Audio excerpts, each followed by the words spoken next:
ସଞ୍ଜୁ ସ୍ୟାମସନ୍ ରଚିଲେ ଇତିହାସ। ଜୟ ଜଗନ୍ନାଥ ବନ୍ଧୁଗଣ, ଭାରତ ଦଳର ସିନିୟର ଖେଳାଳିମାନେ ଟେଷ୍ଟ କ୍ରିକେଟ ମ୍ୟାଚରେ ସଂଘର୍ଷ ପରେ ସଂଘର୍ଷ କରିଚାଲିଛନ୍ତି।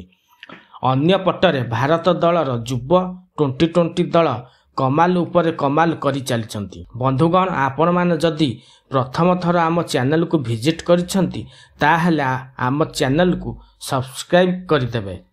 ବନ୍ଧୁଗଣ, ଭାରତର ଯୁବ ଟ୍ୱେଣ୍ଟି ଦଳ 4 ମ୍ୟାଚ୍ ବିଶିଷ୍ଟ ଟ୍ୱେଣ୍ଟି ସିରିଜ୍ ଦକ୍ଷିଣ ଆଫ୍ରିକା ବିପକ୍ଷରେ ଖେଳିବା ପାଇଁ ଦକ୍ଷିଣ ଆଫ୍ରିକାରେ ପହଞ୍ଚି ସାରିଛି। ଏହା ମଧ୍ୟରେ ନଭେମ୍ବର 8ରେ ଏହି ସିରିଜର ପ୍ରଥମ ମ୍ୟାଚ୍ ଖେଳ ସରିଛି। ଦକ୍ଷିଣ ଆଫ୍ରିକା ଟସ୍ ଜିତି ପ୍ରଥମେ ବୋଲିଂ କରିବା ପାଇଁ ନିଷ୍ପତ୍ତି ନେଇଥିଲା। ଏହାପରେ ଭାରତ ଦଳର ଓପନିଂ ଯୋଡ଼ି ସଞ୍ଜୁ ସ୍ୟାମସନ୍ ଏବଂ ଅଭିଷେକ ଶର୍ମା ବ୍ୟାଟିଂ କରିବାକୁ ଆସିଥିଲେ। ଅଭିଷେକ ଶର୍ମା ମାତ୍ର 7 ରନ୍ କରି ଆଉଟ୍ ହୋଇଯାଇଥିଲେ, କିନ୍ତୁ ସଞ୍ଜୁ ସ୍ୟାମସନ୍ଙ୍କ ବ୍ୟାଟ୍ ସ୍ଥିର ହୋଇ ରହିନଥିଲା। ସଞ୍ଜୁ ଦକ୍ଷିଣ ଆଫ୍ରିକା ଦଳର ବୋଲରମାନଙ୍କ ବଲ୍କୁ ଜବରଦସ୍ତ ପ୍ରହାର କରି ଚାଲିଥିଲେ। ତାଙ୍କ ସହିତ ସୂର୍ଯ୍ୟକୁମାର 21 ରନ୍ କରି ଆଉଟ୍ ହୋଇଯାଇଥିଲେ।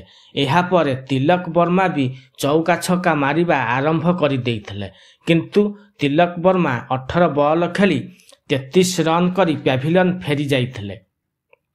କିନ୍ତୁ ସଞ୍ଜୁଙ୍କ ବ୍ୟାଟ୍ ସ୍ଥିର ହୋଇ ନଥିଲା। ସେ ଚୌକା ଛକା ମାରି ଚାଲିଥିଲେ। ସେ 50 ବଲ୍ ଖେଳି 7ଟି ଚୌକା ଏବଂ 10ଟି ଛକା ମାରି 107 ରନ୍ କରିଥିଲେ। ସଞ୍ଜୁ ସ୍ୟାମସନ୍ ଏହି ସିରିଜର ପ୍ରଥମ ମ୍ୟାଚରେ ବିସ୍ଫୋରକ ଇନିଂସ ସହିତ ବିସ୍ଫୋରକ ଶତକ କରିଛନ୍ତି। ଏହି ବିସ୍ଫୋରକ ଇନିଂସ ସହିତ ସଞ୍ଜୁ ସ୍ୟାମସନ୍ ଇତିହାସ ରଚିଛନ୍ତି। ଅନ୍ତରାଷ୍ଟ୍ରୀୟ ଟ୍ୱେଣ୍ଟି ମ୍ୟାଚରେ ଅନ୍ୟ କୌଣସି ଭାରତୀୟ ବ୍ୟାଟ୍ସମ୍ୟାନ୍ ଏମିତି କରିନାହାନ୍ତି। ସଞ୍ଜୁ ଅକ୍ଟୋବର 12ରେ ହାଇଦ୍ରାବାଦରେ ପ୍ରଥମ ଶତକ କରିଥିଲେ।